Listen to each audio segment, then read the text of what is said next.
Assalamualaikum warahmatullahi wabarakatuh. Halo teman-teman, gimana kabarnya? Sehat selalu ya. Oke, kali ini kita akan belajar bersama bagaimana caranya menanam seledri di polybag supaya nanti seledri kita itu bisa tumbuh subur sesuai harapan ya. Sebetulnya itu banyak cara menanam seledri di polybag, tetapi kebanyakan orang itu nanamnya itu juga salah. Jadi cara nanamnya itu tidak diperhatikan. Akhirnya apa? Seledrinya subur enggak, kerdil iya. Ya karena itu tadi kita tidak memperhatikan cara-cara untuk menanam supaya nanti tanaman kita itu bisa tumbuh subur itu tidak diperhatikan. Oke, kali ini kita akan belajar bersama langsung saja ya. Caranya itu di sini. Ini maaf sebelumnya sudah saya sediakan ada 2 polybag kecil ya. Yang satu ini saya isi tanahnya sudah penuh. Dan yang satu ini masih setengah dari polybag itu ya, isinya masih setengah. Apa bedanya dari polybag yang sudah diisi penuh dengan polybag yang sudah maksudnya dengan polybag yang masih setengah isinya ya. Gini loh, ini loh kesalahan kita itu dalam menanam seledri dalam polybag yang umumnya kebanyakan orang nanam seledri di polybag itu kan polybagnya diisi penuh. Nah, habis itu ditanami seperti ini. Maaf nih ya sebelumnya.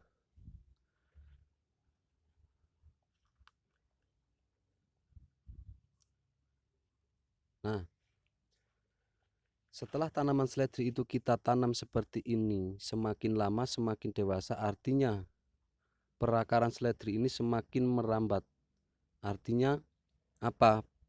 Akar itu semakin menjalar, menyebar luas di sekitaran polybag tersebut.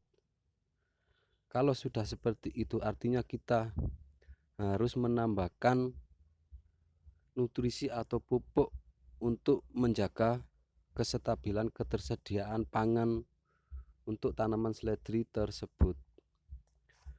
Akan tetapi tidak jarang ya dari kita yang tidak memperhatikan cara-cara ini, akhirnya apa? Asal tanam, akhirnya seledrinya itu tidak mampu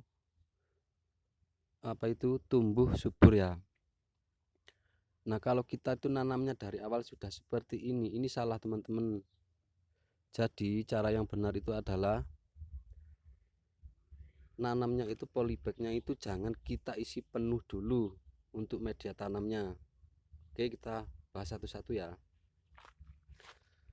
Kalau kita itu ngisi polybagnya sudah penuh duluan, tadi di awal sudah saya sebutkan, tanaman seledri kita itu semakin lama semakin dewasa, serabut akarnya itu semakin meluas,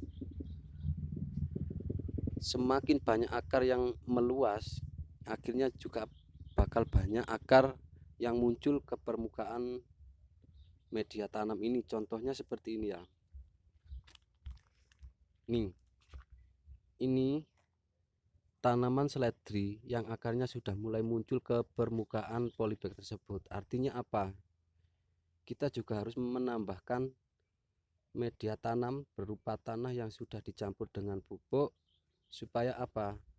Akar ini nanti tertimbun. Setelah akar ini tertimbun, otomatis batang dan daun seledri ini jadi malah semakin subur ya. Gini loh teman-teman, mudahnya itu seperti ini. Jadi bisa dipahami ya, kalau teman-teman ingin menanam seledri di polybag dan ingin hasilnya itu subur seperti ini, lakukan dengan cara yang seperti tadi saya peragakan. Jadi untuk polybag jangan dulu kita isi penuh ya. Tujuannya untuk apa? Supaya nanti ketika tanaman itu semakin dewasa, akarnya semakin banyak, kita itu semakin mudah untuk memberikan pupuk. Alasannya gini teman-teman, seledri sendiri ini kan tanaman yang reproduksinya itu cukup cepat dan umurnya cukup lama. Tujuan kita nanti memberikan pupuk di atas ini supaya apa? Ketersediaan pangan itu tercukupi. Lain halnya kalau kita itu melakukan pemupukan dengan cara dikocor. Kalau pupuk yang diberikan dengan cara dikocor itu kan sifatnya instan. Misal kita itu beli pupuk kimia, habis itu kita cairkan, lalu kita siramkan di sini. Itu otomatis langsung terserap oleh akar tanaman. Seledrinya bagus apa tidak? Ya bagus. Tapi ada kekurangan dan ada kelebihan dari pupuk kimia itu sendiri.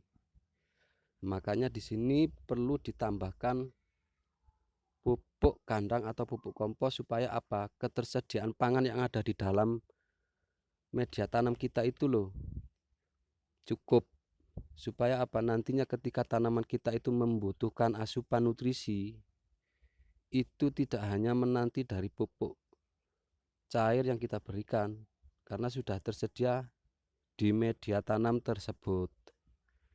Paham ya? Karena pada saat kita memberikan pupuk kocor itu tadi, itu langsung terserap habis oleh tanaman, karena sifatnya itu instan ya. Jadi larinya kemana? Larinya ke daun yang paling bawah. Jadi pupuk kocor itu larinya kemana nutrisi? Ke daun yang paling bawah seperti ini. Nah, tujuan kita memberikan pupuk kompos atau pupuk kandang itu untuk menyediakan nutrisi atau ketersediaan pangan untuk tunas yang masih muda seperti ini. Nah, tunas yang masih muda seperti ini juga membutuhkan nutrisi atau asupan pangan yang cukup. Makanya kita berikan pupuk. Nah, kalau sudah seperti itu, nanti tanaman kita itu bisa berumur panjang, subur juga. Jadi cara nanamnya jangan diisi langsung penuh seperti ini ya polybagnya. Ya kalau sudah penuh seperti ini, ada akar yang muncul ke permukaan media tanam, ya gimana caranya kita nambahin pupuk, kan sudah nggak bisa lagi. Oke, seperti itu ya. Jadi cara nanamnya, sediakan polybag seperti ini, jangan diisi penuh dulu, isi setengah, lalu kita tanam. Caranya seperti ini ya, ditanam.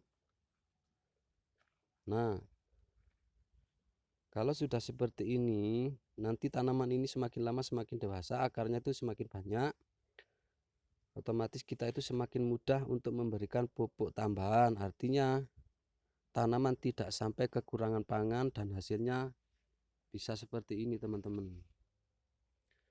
Cara-cara seperti ini tidak hanya berlaku untuk tanaman seledri, juga bisa untuk tanaman yang lain. Contoh semisal cabai, tomat. Nah, ini contohnya seperti tomat saya. Ini sudah waktunya untuk memberikan pupuk susulan yang berupa pupuk kompos ataupun pupuk kandang. Ini bisa dilihat ada akar yang sudah mulai muncul ke permukaan tanah. Nah, ini kita kasih pupuk kompos, habis itu nanti kita timbun ya, supaya apa?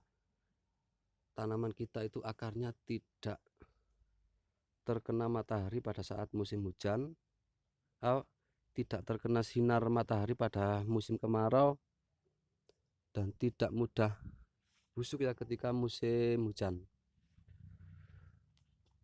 Oke, bisa dipahami ya. Sekian dulu videonya. Assalamualaikum warahmatullahi wabarakatuh.